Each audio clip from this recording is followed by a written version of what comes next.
The knock on my door isn't the one I'm expecting. It's March 2024, and I'm LA Metro's Chief Safety and Security Officer. My calendar is packed, as always. I'm supposed to be mentoring an employee. Instead, the Chief People Officer steps in, clutching a single sheet of paper. Her face is tight. Something is wrong. She sits down. "This is the hardest part of my job," she declares, sliding the paper across the table. I glance down. Termination. Effective immediately. 2 words are supposed to explain it all. Security reasons. I have no idea what she's talking about. No warning, no explanation. Just like that, I'm out. My stomach tightens, yet I don't flinch. I hand over my badge and phone, keeping my voice steady. But when I'm walked past my staff, eyes wide, frozen in shock, that's when the sting hits. My assistant stares at me, searching for answers. "I'll be back," I tell him, but even I don't know how yet. The Uber ride is silent. The city blurs past the window, but my mind is laser focused. This isn't just about me. It's about the bus operators, too scared to show up for work. The custodian who held a bleeding man's intestines inside his body on a train platform after a stabbing. It's about a mother gripping her child's hand tighter on a bus, whispering prayers they'll both make it home tonight. The CEO fired me for demanding accountability, but she made one mistake. She thinks this fight is over? It's not. Because today, I'm here to tell you about the Maverick Move that cost me nearly everything. My career, my reputation. Yet I'm convinced it will impact thousands of lives. LA Metro needed its own police department. I was willing to risk it all to make that happen. And sometimes, the right move is the one no one else dares to make.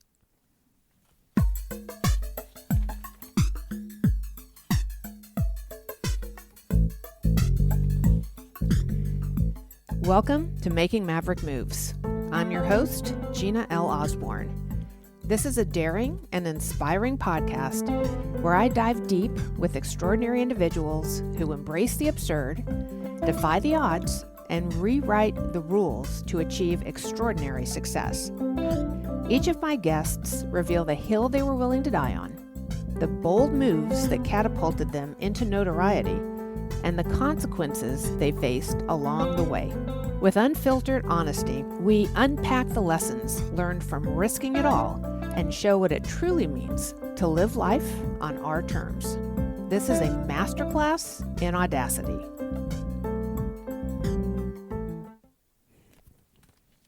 Working at LA Metro came out of left field. I retired from the FBI in 2018 and was perfectly content pursuing creative ventures. I had 2 podcasts, traveled, did some public speaking. After 6 years in the Army and 22 years with the FBI, it was a lifestyle I earned. It was a life I enjoyed. In the fall of 2021, a former colleague I wildly respected asked if I'd be interested in being LA Metro's Chief Safety Officer. He respected me as a change agent and troop runner and knew Metro needed someone like me to establish order on a transit system that had been ravaged by disorder during the pandemic. Violent crime was up, the unhoused sheltered day and night on the buses and trains. I wasn't looking for a job, so I respectfully declined. Months later, my former colleague reached out again and asked me to speak with the LA Metro CEO. She revealed that her bus operators were afraid to come to work. The words hit me like a gut punch. These operators were the unsung lifeline of Los Angeles, getting transit-dependent Angelenos to work, school, doctor's appointments, and the grocery store. Yet while serving the very heartbeat of our community, they were being spit on, punched, assaulted, and brutalized. The injustice struck me deeply. These bus operators deserve better, not just safety, but basic human dignity. What began as a position I declined now seemed more like a calling.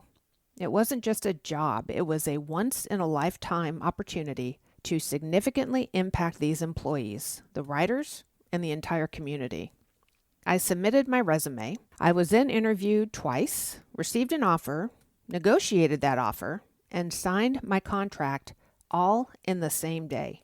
I'm sure that was a hiring record, especially for a $9 billion behemoth like LA Metro. I started Valentine's Day, 2022. From the moment I stepped into my new role, I felt like walking into the chaos of Mad Max Beyond Thunderdome. Years of neglect compounded by a failure to enforce fare compliance or a code of conduct for 2 years during the pandemic had left the system in total and complete disarray. The system was overwhelmed by rampant homelessness. When the doors rolled up at the downtown LA stations, encampments of unhoused individuals who had been sleeping just outside would filter in. With practice ease, they popped open the emergency swing gates and dispersed throughout the station, many making their way down to the platforms. Entire transit cars were transformed into makeshift shelters, crowded with bedding and garbage and personal items, creating an atmosphere of chaos and disorder. Drug use was open and unapologetic. Riders would step onto buses or trains only to find individuals openly smoking meth or fentanyl, the acrid smell of chemicals lingering in the air and sticking to their lungs. Others slumped in drug-induced stupors, sprawled across multiple seats, oblivious to their surroundings. The lack of order extended beyond inconvenience. It posed real dangers. People used the system as a toilet, urinating or defecating in stations or even on transit vehicles, leaving behind filth and unsanitary conditions that were impossible to ignore. From a crime perspective, daily riders were easy prey for those looking to target them. Pickpocketing, physical assaults, and intimidation were commonplace, leaving regular commuters feeling unsafe and vulnerable. Every corner of the system seemed neglected, a space where rules didn't apply and where crime, addiction, and disorder thrived unchecked. In my 28-year law enforcement career, I have faced countless challenges, but nothing could have prepared me for the scale of violence and mayhem I encountered in this role. At the time, LA Metro contracted with 3 prominent law enforcement agencies: the Los Angeles Police Department, the Los Angeles Sheriff's Department, and the Long Beach Police Department, spending roughly $200 million a year to police 107 rail stations and nearly 2,300 buses daily. With an investment of this magnitude in the city of Los Angeles, I expected the system to be pristine. I mean, stop for a moment and think about what you could accomplish with $200 million a year. Surely you would think that astronomical level of funding should deliver a safe and orderly transit system. And yet it was the exact opposite. I was determined to uncover why the staggering investment failed to produce the results our employees and the public deserved. Well, it didn't take long for me to uncover a critical flaw in the LAPD's contract with Metro. The positions were filled through an overtime lottery system. Any officer, say from SWAT members to traffic cops to bomb technicians, could sign up to work overtime on the transit system. Officers would complete their regular jobs and then pick up an occasional shift on LA Metro, sometimes once a week, once a month, or even less frequently. With no consistent presence or specialized training for transit-specific issues, enforcement was sporadic at best. A common justification for inaction quickly emerged from the LAPD commander and deputy chief, both whose salaries were paid for by Metro. Well, if we arrest someone, we'll be off the system for hours booking the suspect. So instead of addressing issues, officers chose not to take enforcement action at all. I often approached officers and asked them about their responsibilities. The response was striking. They were frequently unaware of the directives their own Transit Services Division executives had agreed upon with Metro. My initial meeting with the LA Sheriff's Department chief over the Transit Services Bureau was equally revealing. The conversation began with a clear stance. We're not going to let a bus company tell us how to deploy our resources. Calmly, I responded, if I gave you $200 million, could you clean up the system and make it safe? The chief laughed and he said, of course. That's when I reminded him just how much LA Metro was already paying for these law enforcement contracts. During my 22-year career with the FBI in Los Angeles, this was not the LAPD, LASD, and Long Beach PD that I had worked with. I witnessed a stark contrast to the professionalism I expected from these law enforcement agencies. When it came to policing Metro, they were plagued by complacency, poor performance, and constant excuses for their failures. This wasn't just my observation. It was a sentiment shared by many frontline employees I met with who were equally frustrated by the rising crime and disorder they had to manage due to ineffective law enforcement contracts. Recognizing the need for change, I proposed a Maverick Move. LA Metro should establish its own police department. Contracting with 3 separate agencies bred inefficiency, confusion, and a lack of ownership. With rampant violent crime and operators regularly assaulted, drastic change wasn't just necessary, it was non-negotiable. The CEO approved my request to conduct a feasibility study for establishing an LA Metro Public Safety Department. This wasn't a groundbreaking concept. Metro had its own police department in the 1990s. However, it was disbanded when the mayor at the time reportedly sought to fulfill a campaign promise to put more officers on the streets. The dissolution split Metro's officers between the LAPD and the LA Sheriff's Department, marking the beginning of contract policing. Initially, the Sheriff's Department held the entire contract, but since 2017, the responsibility has been fragmented among the 3 agencies, a strategy that has proven disastrously ineffective. As I laid the groundwork to revive the LA Metro Police Department, I confidentially sought counsel from trusted law enforcement executives. Their advice was blunt. This would be an uphill battle fraught with resistance. Reclaiming hundreds of millions of dollars from the budgets of 2 of the nation's largest police agencies would be highly unpopular. The LA Metro Board, comprised of the Mayor of Los Angeles and all 5 LA County Board of Supervisors, would undoubtedly feel the pressure. Police unions, deeply invested in the hundreds of millions of dollars in overtime for their members, would fiercely oppose the move. The political fallout would be directed at me, and that was inevitable. Trusted colleagues cautioned me repeatedly. In fact, no one believed we would succeed. One even went so far as to warn me, be careful, you could end up being the fall guy. Despite these warnings, I pressed on, driven by the belief that Metro's future depended on meaningful reform. As the father of a dear friend once said, it's never the wrong time to do the right thing. Well, considering the warnings and the potential risks, fear of failure or retaliation never really entered my mind. The fight was bigger than me, bigger than my reputation, bigger than the $200 million contracts, and certainly bigger than the LAPD and the LA Sheriff's Department. It wasn't about politics or institutional egos. It was about people. It was about bus operators who lived in fear of just coming to work because the current law enforcement contracts failed to protect them. It was about the custodians who acted as first responders after shootings and stabbings and violent encounters.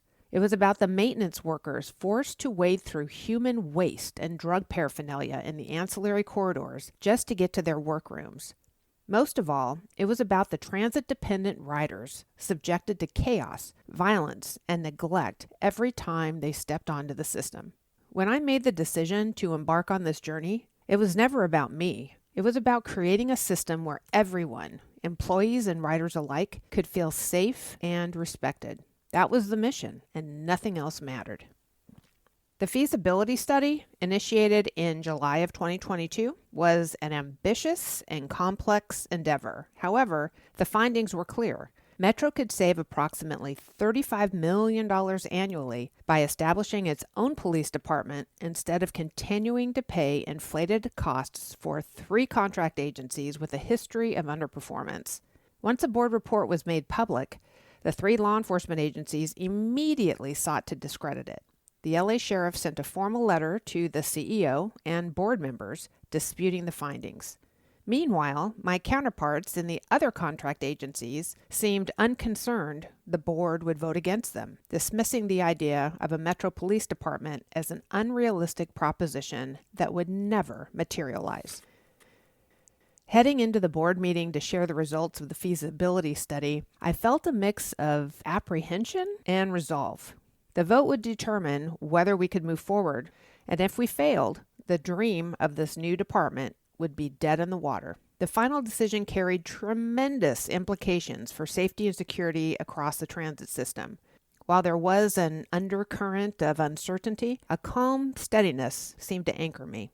Deep down, I believed we would move forward.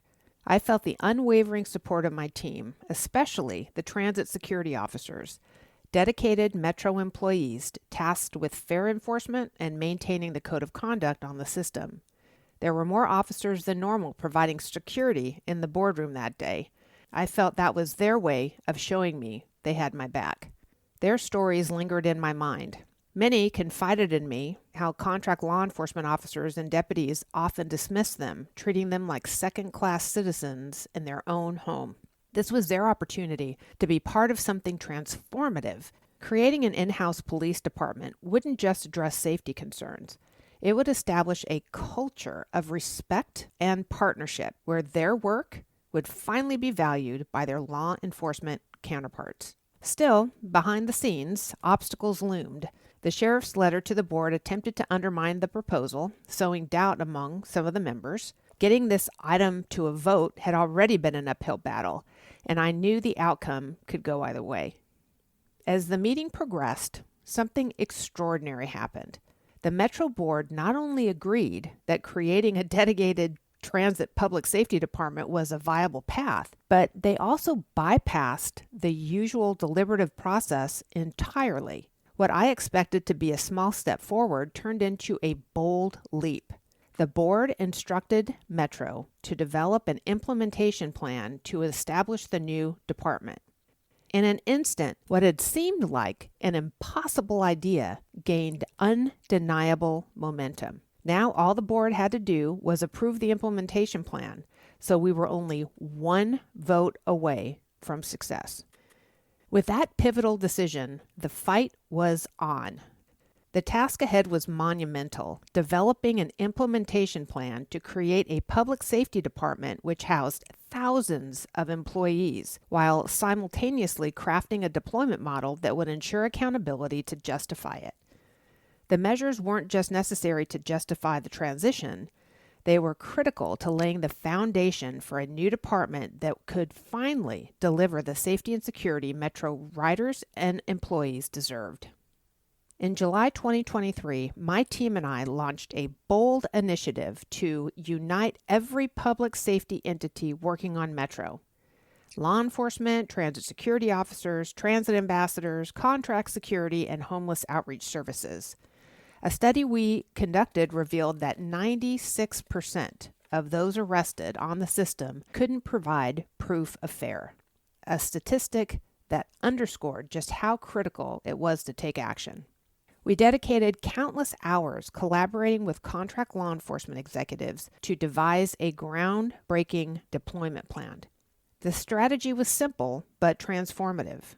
At the end of each rail line, all passengers were required to exit the train, pass through the turnstiles, and tap back on if they wanted to re-enter the system.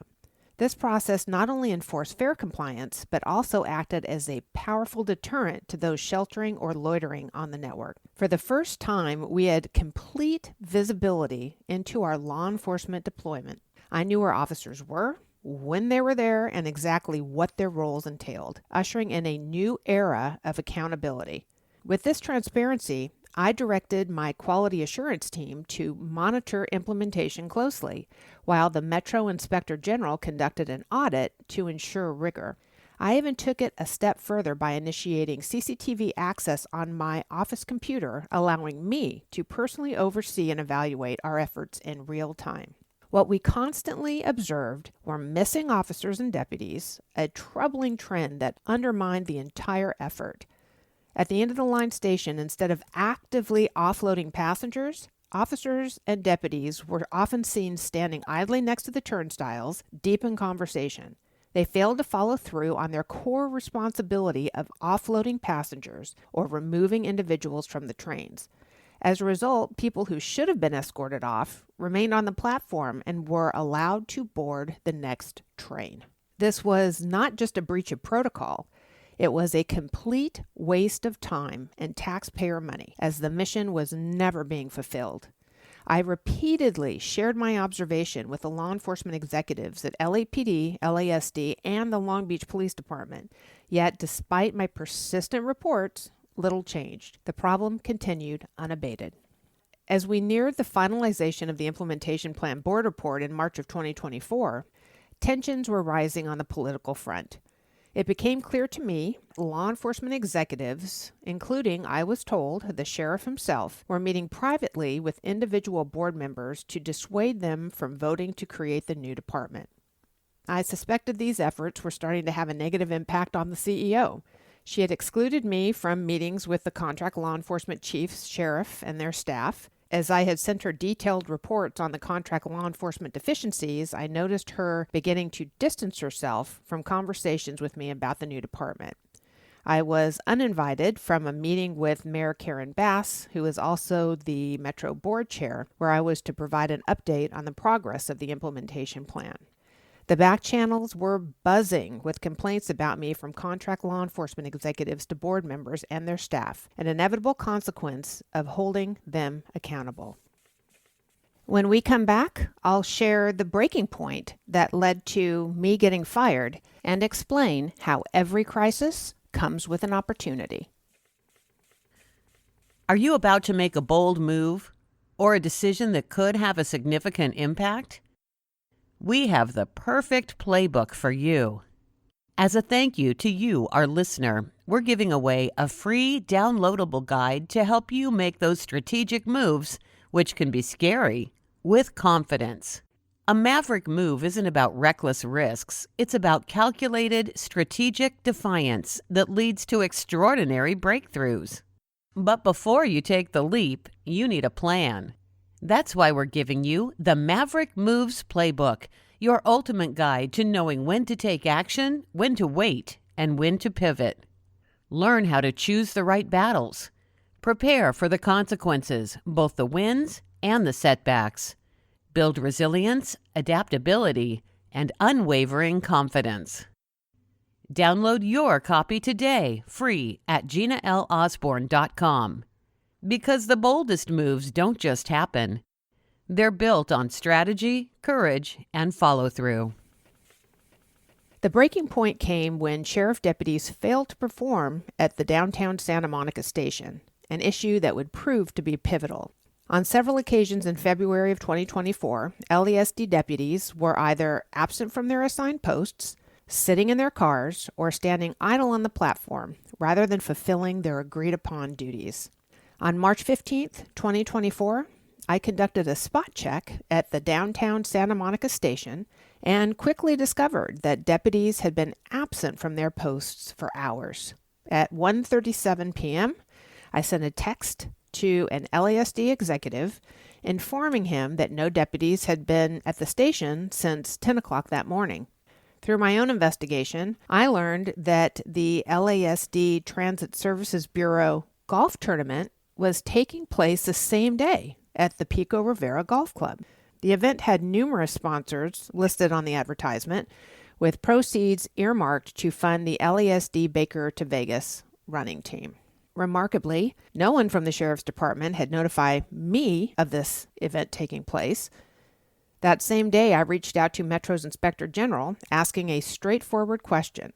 Was it appropriate for the LASD Transit Services Division, a division significantly funded by Metro, to have sponsors supporting a fundraising event? It took a week for LASD to get back to me on the whereabouts of their deputies on that day. On Saturday, March 23rd, I finally received a response explaining the reason deputies had been absent from the station on March 15th. I was informed the deputies were participating in specialty interviews being held by the Transit Services Division.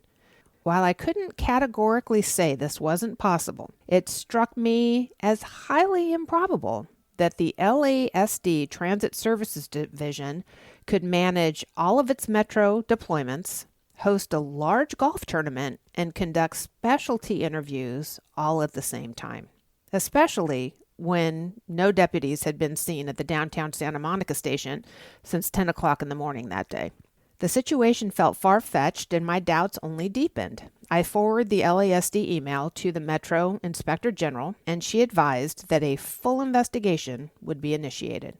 Being intimately familiar with the incessant need to control and filter any information reaching the LA Metro Board, I knew the CEO would be furious when she learned of the IG's investigation. The Inspector General also reported directly to the board, and now she had information the CEO may or may not have wanted the board to know about. That same Saturday, I sent a text to the Metro CEO informing her that the Inspector General was launching the investigation. As I typed out the message, I felt a strange mix of emotions, a sense of duty driving my fingers, but also the heaviness in my gut as I anticipated the wrath from the likely fallout. Deep down, I knew giving the information to the IG was the right thing to do, yet I couldn't ignore the voice in the back of my head whispering that this will come at a cost. And that was compounded by the fact that the CEO never responded to my text. 3 days later, I was fired. If there's one thing I took away from my time at LA Metro, it's that every crisis presents an opportunity. Being fired for the first time in my career, that certainly felt like a crisis. But as I sat quietly on the Uber ride home, I reflected, waiting for that moment when I could truly believe that everything happens for a reason. My work was far from over. While we had reduced crime on the LA Metro system by 35% in 2023, there was still so much work to be done. With the 2028 Olympics coming to Los Angeles and the mayor's car-free vision for the event, our safety and security team would be at the forefront, ensuring safety for what would be the largest peacetime event in world history, a challenge we were all eager to tackle. The 2 years we had dedicated to establishing an in-house police department for Metro, providing both employees and riders with the safety they deserved, that still mattered. That progress couldn't just disappear. So in that pivotal moment, I wondered, was it over? Had all the plans and promises to make LA Metro a safer place for riders and employees come to an end? I sat quietly for 2 days contemplating this question. Then, during the monthly Metro board meeting 2 days after I was fired, I received a text from Rachel Uranga, a journalist covering Metro for the LA Times. She asked for a comment about why I was no longer with the agency. Apparently, she had reached out to the mayor's office for an explanation after the Metro CEO had sent a cryptic note to board members and staff informing them of my abrupt departure and the start of a recruitment for a new chief safety officer. I don't know who tipped Rachel off, but she was preparing a story. I immediately contacted my former Assistant United States Attorney, Mark Greenberg, whom I worked organized crime with back in the 90s, and asked him to contact Rachel. The next day, the headline in the LA Times read, "Metro's top security officer ousted days after filing complaint with Inspector General." Immediately following my termination, a crime surge swallowed LA Metro. It made national news, as Aaron Katursky from ABC News reported. An avalanche of headlines announcing violence on the Los Angeles Metro. They seem to come almost every week. A man stabbed on a bus, a security guard stabbed, suspect fatally shot and killed, and a grandmother fatally stabbed on a train in April, all in just 1 month, causing the transit agency's board of directors to declare a public safety emergency. The mayor has directed an immediate surge of law enforcement onto the system.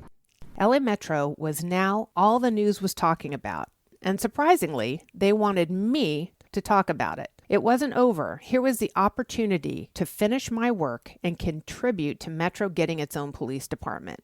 It was time for the truth of what I witnessed as LA Metro's chief safety officer to come out to the public and the board members. Back to Aaron Katursky.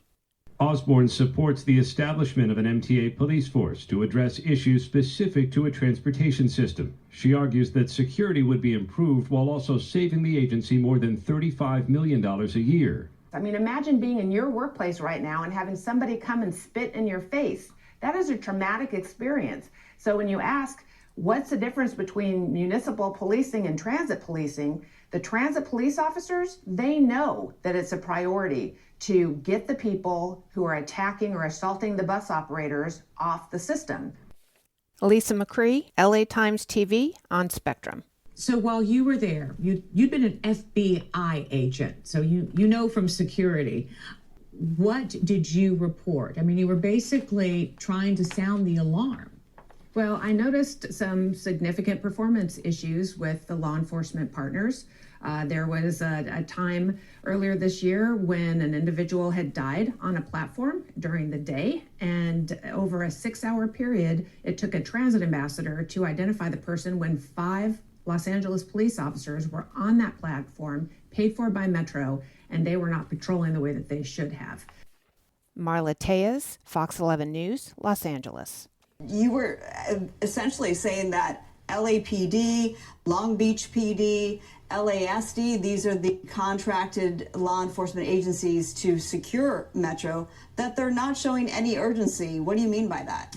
Well, an example of that is in 2023, there were 180 bus operator and rail operator assaults.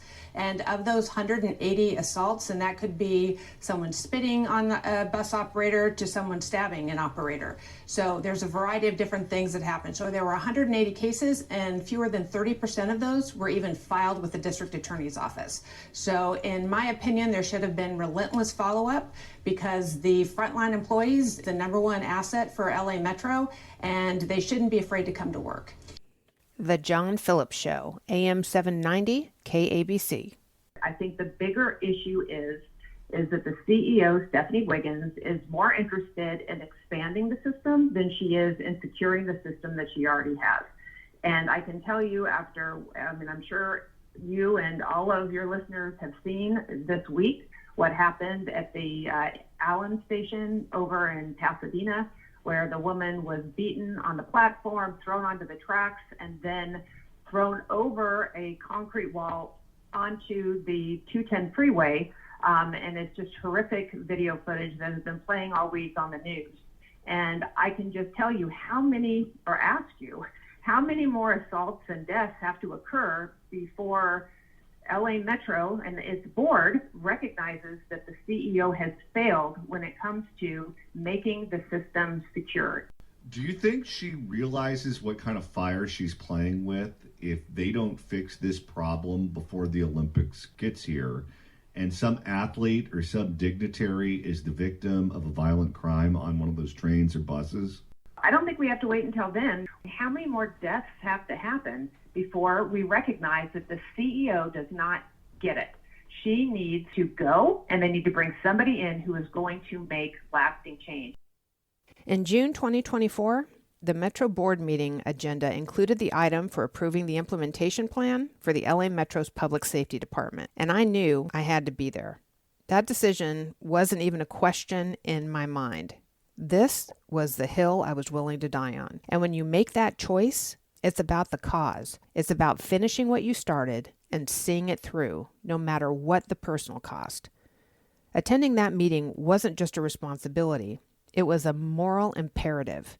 I had to ensure my voice was heard and that the work we had fought so hard for had a chance to move forward. Walking into the boardroom that day was like stepping into a storm. The tension was palpable, made even heavier by the presence of the sheriff, the interim LAPD chief, and the Long Beach police chief, each with his entourages in tow. They packed the room, commanding attention, a visual demonstration of their opposition to the new department. Their strategy was clear: to dissuade the board from approving the plan by sheer force of presence and persuasion. It was an unmistakable reminder of the uphill battle I faced, but it only strengthened my resolve. The room buzzed with a mix of surprise, curiosity, and apprehension as I entered and sat down in the front row. Some former colleagues approached with warm hugs and kind words, small gestures that felt like validation. Others avoided my gaze entirely, pretending not to notice, as though acknowledging me might legitimize my purpose there. But what struck me most was my team, who stepped into the breach and continued to fight this fight in the trenches for the important cause. Seeing their professionalism and determined faces filled me with both pride and gratitude. Despite the orchestrated pressure from law enforcement leadership and their deliberate attempts to intimidate, we stood our ground. The boardroom was as much of a battlefield as it was a homecoming. This was my vision and my hill, and I would not back down. The stakes were higher than ever, but so was my conviction. Before the board took up the vote on approving the implementation plan for Metro's new police department, one board member invited the Los Angeles sheriff, the interim LAPD chief, and the Long Beach police chief to answer questions on accountability and performance. What became immediately clear was the stark contrast between two realities: the version these leaders had been fed by their staffs and the actual conditions on the ground. It also seemed they hadn't received the memo that the very next item on the agenda was the vote to remove their $200 million a year contracts. Ownership and accountability were two of the driving forces behind Metro's push for its own department. And in this moment, the sheriff and the two chiefs failed to make the case that they should keep the job. Take a listen. Even now, to listen to the three of you talk about your deployment on our system, again, feels a little like a disconnect from what we hear from our riders, that they don't see uniformed law enforcement riding the buses, riding the trains. We recently, I think out of just more than frustration, it was really about how we were feeling the security of our riders were at stake. We called for a 20% surge. Why was that a board prerogative that we had to say, you need to surge? So two things. You want to respond to that, Sheriff? Yes, ma'am. And I'm going to be blunt when I respond. Nobody took the time to ask us what's the problem? What do we do about it? Did you comply with the surge, 20% surge? We did, because when we not only comply with our contract obligations, but we hear all of you loud and clear. We hear our community loud and clear, which is more important, that they felt unsafe and we needed to put more deputies and police officers out there, and we did it. The LAPD chief advised his department complied with the 20% surge that Mayor Bass declared would take place on the Metro system during a press conference when the violent crime surge broke out months before. Listen to how the chief of Long Beach responded. Thank you, Madam Chair. I talked to CEO Wiggins when I heard about the surge.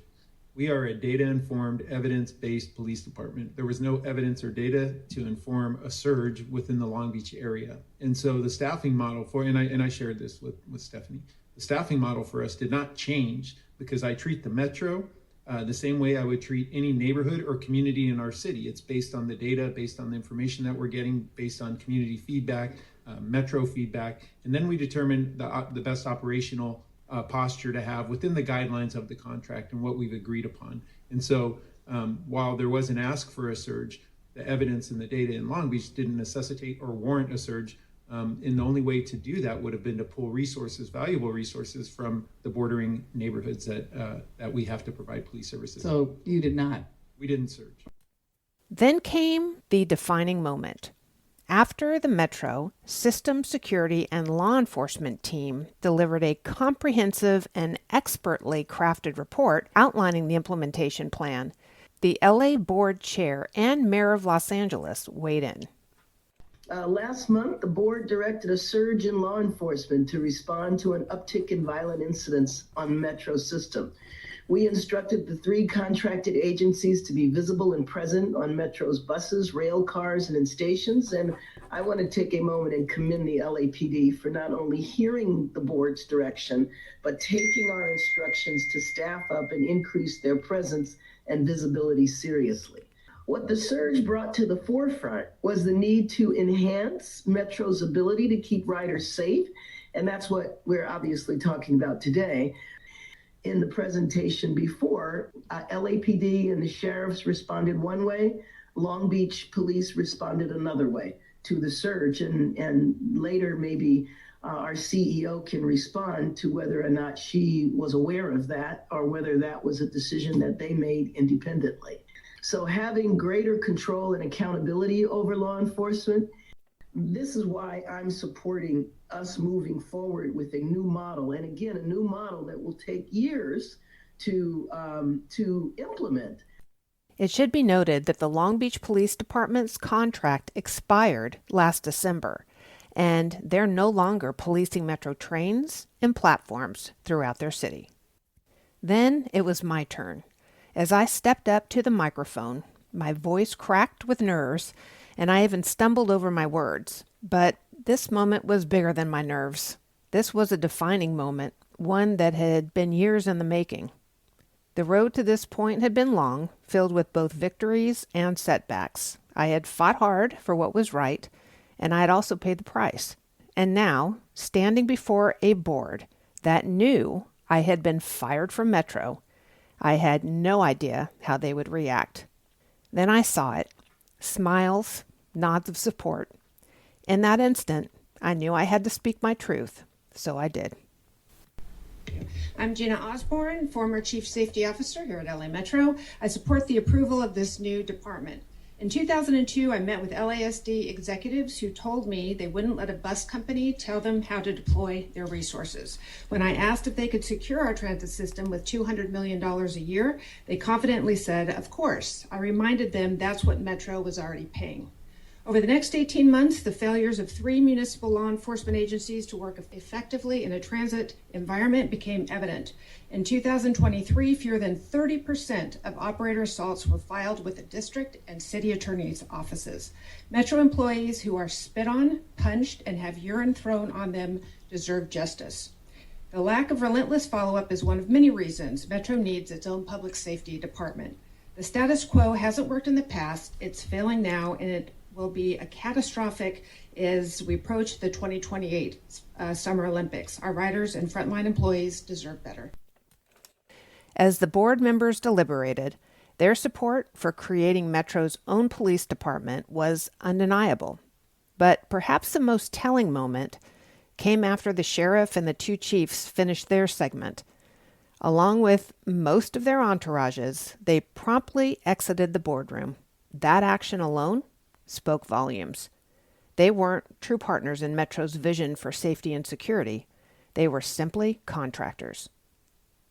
Then came that decisive moment. With a unanimous vote, the LA Metro Board approved the creation of the Transit Community Public Safety Department, setting the stage for a new era of accountability and ownership. In 5 years, Metro will no longer rely on outside agencies. It will have a force of its own. In every great endeavor, there comes a moment of reckoning, a time when we must ask ourselves what truly matters. I often speak about the importance of choosing your hill, the place where you make your stand. True leadership isn't about taking every stand, but the right one. It's about purposeful, deliberate action rooted in courage and integrity. For me, this was that hill. The right move isn't always the easiest or most popular.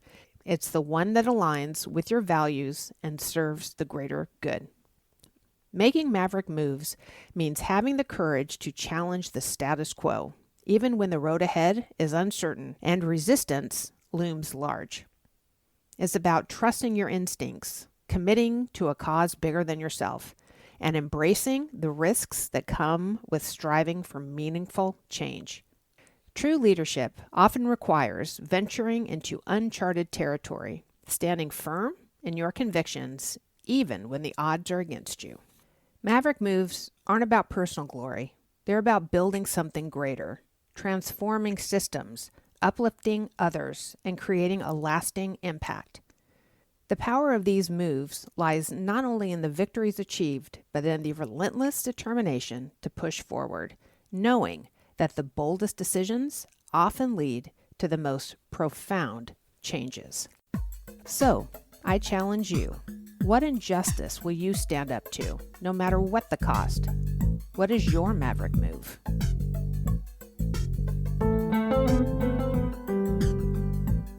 Making Maverick Moves with Gina L. Osborn is produced and edited by Lisa Osborn. Theme music, Maverick Heart, is by retired IRS criminal investigative attaché Clarissa Balmaceda. Connect with us on social media through GinaLOsborn.com/Making Maverick Moves. And don't miss an episode. Subscribe to Making Maverick Moves wherever you get your podcasts.